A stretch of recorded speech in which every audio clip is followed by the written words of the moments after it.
இப்போ டிசம்பர் மாதம் வந்தாலே கிறிஸ்மஸ் விழாக்கள் வந்து களை கட்டும். இந்த கிறிஸ்மஸ் விழா உலகம் முழுவதும் இருக்கக்கூடிய மக்களால் கொண்டாடப்படுகின்ற ஒரு விழா.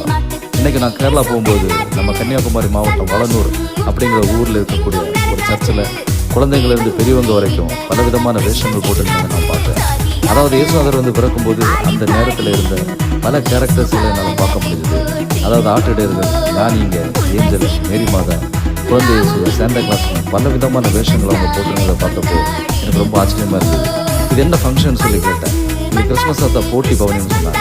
அது ஒரு சர்ச்சு மட்டும் இல்லை, பல சர்ச்சுகள், அதாவது கிட்டத்தட்ட ஒரு 15க்கும் மேற்பட்ட சர்ச்சுகள் கலந்து கொள்கிற ஒரு போட்டி பவனின்னு சொன்னாங்க.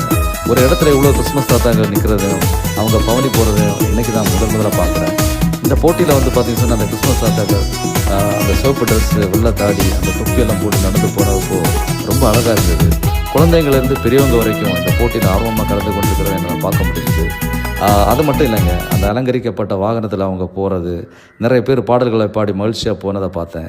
இந்த கிறிஸ்மஸ் தாத்தா போட்டி பவனியை எந்த சர்ச்சிலேருந்து வந்திருக்கக்கூடிய தாத்தாக்கள் அவங்களோட உடை, அதாவது அவங்களோட நடிப்பு, அந்த மக்களை கவர்கின்ற திறன், அந்த அடிப்படையில் தான் பரிசுகள்லாம் கொடுக்குறதா சொன்னாங்க.